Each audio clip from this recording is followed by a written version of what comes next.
Here's how I took 3 home service businesses past $1 million in revenue without ever turning a wrench. I've never touched an HVAC unit. I'm not a plumber or a landscaper. Honestly, I can barely flip a breaker. Yet despite that, I've been able to help not 1, not 2, but 3 home service businesses grow past $1 million in revenue. And today, I'm going to show you exactly how I did it. If you don't know me, my name is Schwarz. I'm the founder of Topline Growth, and this is what we do. In 7 months, we took Blue Ribbon Landscaping from an owner and 1 employee doing $34,000 a month in revenue to 4 crews doing $120,000 a month. Then, in 12 months, we took Keil Electric from a 1-man band doing $4,000 a month to a team doing $165,000 a month. 12 months, mind you. And most recently, we took 1-800-ANYTIME from $64,000 a month to $252,000 a month in 8 months. But I didn't create this video to brag. I think we can all agree the last thing the world needs is another dude on the internet showing off what he's done. No, this video isn't about me. It's about you and the things that are holding you back from getting the same kind of result. I'm not that special. I don't have any genetic abilities or secret formulas. I've just done it enough times to know the path to take. You get the same kind of results in a similar time frame too if you knew where the obstacles were and how to get around them. That's why I created this video. If you're good at your craft and you're tired of feeling stuck in the business, then this video is for you. Here's what I see every day when I talk to contractors. They do good work, maybe even great work, but they're stuck. They wear all the hats: marketing, sales, operations, hiring, finance. Everything falls on them. And they're only good at one, maybe 2 of those at best. Their team sucks, or at least they think they do. More on that later. And they still rely on word of mouth, praying the phone rings. Their leads are inconsistent, and they never know when the next one will come, or if it will even come before they run out of work. It's not that you're not working hard enough. You work all the hours of the day. It's a systems problem, and that's what I built. Really quick, before I dive into the top 4 beliefs holding most contractors back from where they want to be, if you want me to audit your business and come up with a tailored plan of how to get you to $1 million in revenue in the next 12 months, I do keep a few slots open in my calendar to meet with business owners one-on-one and apply what I've learned to their situation. They're free, but with a stipulation or 2. If you want to learn more, I'll have a link on here somewhere. Anyway, let's talk about why most home service business owners stay stuck at $8,000, $20,000, maybe even $50,000 a month, but never really break through. Belief number 1, nobody wants to work anymore. No, dude, you don't want to work because hiring requires a ton of it. How many job ads have you posted in the last month? How long did you spend on your job post to attract candidates? How many candidates did you generate and then screen? Even listing it out here is a ton of work, but you have to do it to grow. We track it just like a sales process. X applicants turns into Y phone screens, turns into Z interviews, translates to A hires, and then B hires who actually stick. It's not a generational or a cultural problem. It's a pipeline problem. Belief number 2, I don't need to advertise. I get referrals. Awesome. How would you go about doubling that next month? What if you wanted to double it again 2 months after that? You could ask every customer to send you 4 times the referrals in 3 months? Wait a second, who's really in charge here, you or your customers? You get the point. Referrals are amazing, but they don't scale. That's where marketing comes into play. If you don't control your lead flow, you don't control your business. Belief number 3, I don't have money to spend on advertising. Really? Because personally, I don't think you can afford not to advertise. If marketing is done right, it's an investment, not an expense. Imagine you had a slot machine where you could put in $1 and it would give you back 10. How many times would you play that game? All the times, right? And by the way, that really is what we target, 10 to 1. We spend 10% on marketing and aim to get a 10x return. And usually we do. Belief number 4, the leads are weak. if the majority of your sales come from referrals, well, let's be honest, those are layups. You can't expect cold leads to treat you the same. Or here's the other scenario. You call your leads 24 hours later, one time, and then when they don't answer, you call it a bad lead. Don't be like everyone else. Here's how you fix that. Follow the rule of 10. Call every lead within 10 minutes and make 10 attempts before letting it go. Sales is a numbers game, and you paid good money for those leads. Once you can book 50% of leads or better, watch your revenue explode 30 days later, just like Blue Ribbon did. In 7 months, we took it from $34,000 a month to just over $120,000. When I first stepped in, Blue Ribbon had no website, no Google listing, no ads. It was literally one guy, one employee, and 25 years of word of mouth keeping the lights on. The first thing we did was build a real online presence. We built a website that converted, a Google business profile to start getting found locally, and a CRM to start capturing and following up on all the leads. Then we added a follow-up system and brought in an appointment setter, someone whose only job was to call leads and book them on the calendar. We gave them a script, screening questions, and an estimate calendar that made it literally plug and play. Why? Because owners don't have time to chase leads. He's out there doing the estimates, the installs, the scheduling, everything. You can't scale when you are the system. Once we had consistent lead flow and a real process, we started booking 3 to 4 estimates a day. And that's how we scaled. We closed about a third of cold leads and about 80% of referrals. And to fill that work, we hired 8 guys using a simple recruiting funnel baked into the same CRM. We didn't ask around or wait for people to find us. We posted everywhere we could, and we built a pipeline of candidates to bring in as we scaled. Next up, Keil Electric, one-man operation doing about $4,000 a month when we started. Just Andy in a truck, keeping busy, but nowhere close to scalable. He had a website, which is better than many, but no CRM, no follow-up, no marketing channels. Like a lot of skilled technicians, Andy had the craft, but he had no business around it. Fast forward 12 months, and we just did over $165,000 last month with 4 electricians, 2 helpers, 2 dispatchers, and more inbound leads than ever. So what changed? We ran the same playbook as before, built the CRM, automated the follow-up, claimed the GMB, and started collecting reviews, which is key, and then installed the appointment center to handle the leads fast. After that, we layered in high-intent channels like Google Local Services, sometimes known as LSA, and even Angie's List, because guess what? If the leads are cheap and we can convert them, I don't care where they come from. Most guys think they have a hiring problem, but what they really have is no process. At Keil, we ran hiring just like lead gen. I've said it before, X candidates, Y phone screens, Z interviews, A hires, B hires that actually stick. You run it just like a pipeline. And today, Andy's not answering every call. In fact, he answers very few calls. He's not chasing every job. He's leading the team and watching the business grow, not just staying busy. Some people think the businesses I help are all small or brand new, but 1-800-ANYTIME was already a real company when we took over. They had multiple techs, an office, the whole thing. They were doing close to $64,000 a month. Not bad, right? Here's the thing though.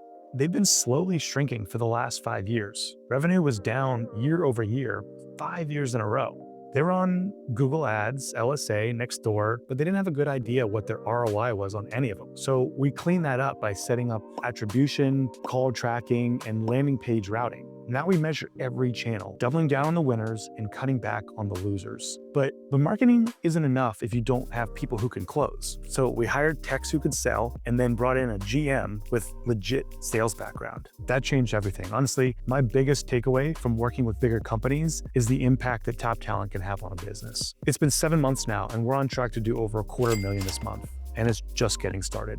By now you can see this is a duplicatable process, but you're probably thinking, sure, that's great for you, but how do I do this for my business? Excellent question. Here's how. I've broken our system down into a 4-part process to turn your business into a growth machine. Part 1 is getting the work. Fulfilling demand versus generating demand. Let's start with one thing every contractor wants: more work, but not just any work, predictable, profitable, on the calendar work.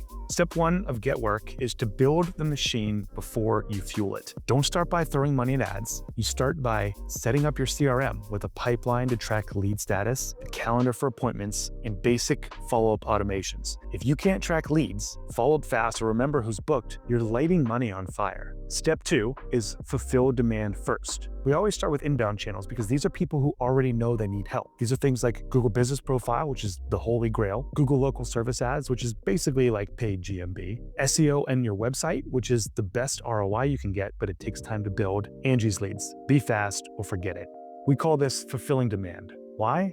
Because they're already looking for your service. You just need to be the one they find, trust, and book. Step 3 is to generate demand. Once you've maxed out the inbound, because there's only a certain segment of people who are actively looking for your service, you've maxed that out, it's time to generate demand. That's where Facebook, Instagram, and YouTube come in. Someone with an old panel might not be searching yet, but when they see your video explaining that Zinsco panels are a known fire hazard, guess what they do next? Now they're motivated, and since you educated them, they're calling you. Step 4 is to track everything. If you don't know where your leads are coming from, you can't scale. That's why we set up tracking phone numbers for every single channel. That way, every lead gets tagged and we can measure what's working and what's wasting money. Part 2 of the growth machine is to get people. The second piece of your growth machine, people. Because without the right people, all the leads in the world won't matter. Contractors think that hiring is hard, but that's because they're doing it wrong. Hiring is just like marketing, or at least it should be.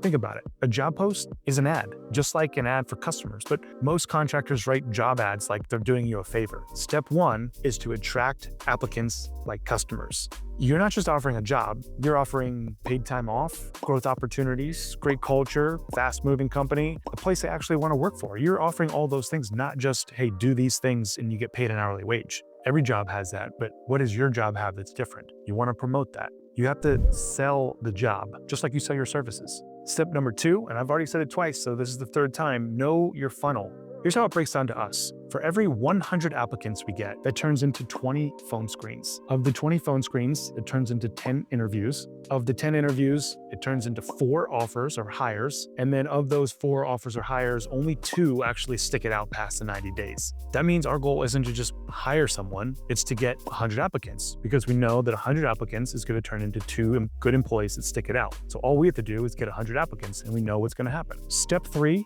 is to use every platform. This is a volume game. We post everywhere. Why? Because we don't care where the winners come from. We just want one. We only need one person to take the job. Step number 4 is to call fast, call often, just like your leads. Consider them just like a lead. If you think about it, an employee is going to make you much more money per capita than a customer will. Yet, how much more are you calling your leads than you call your applicants? Call them fast, call them often. Here's a pro tip. Remember that appointment center from before? When they're not booking leads, they should be screening job applicants. Same person, same process, same CRM.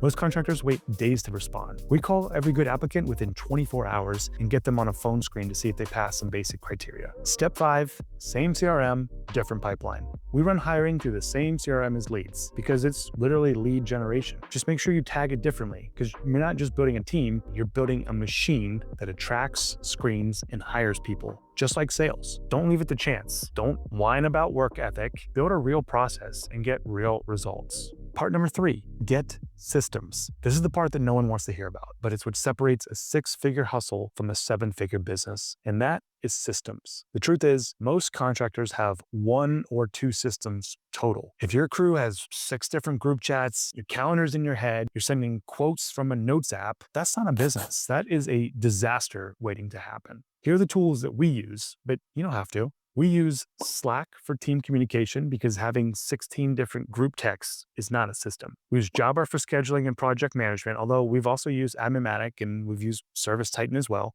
Our go-to CRM is High Level because it has everything we need in one place and it's very affordable. By the way, if you want to try it for free, let me know and I'll open up a sub account for you to play in. The specific tools don't really matter. What matters is that you actually use them religiously. Garbage in, garbage out. What makes a good system? A system is just how you do something. A good system is when it's done the same way every time and it doesn't rely on you remembering. Get it out of your head. Your team can't help you if they don't know how to do things. That's your fault, not theirs. Remember this little phrase. Until you show them what to do, it's on you. Start by recording looms, short videos doing the work or out in the field. Just record it and put it into some kind of recallable process where they can look it up. Now anyone can run your process today or 6 months from now. If you want to take this systemization process to the next level and get serious, map your entire business from the second a lead comes in to the moment they pay your invoice. That's your customer journey, and every checkpoint in that journey needs a system around it. Once you do that, do the same thing for your employee journey. Hiring, onboarding, training, reviews, raises, exit, everything in there is a step along the way, and you want to have a process around that.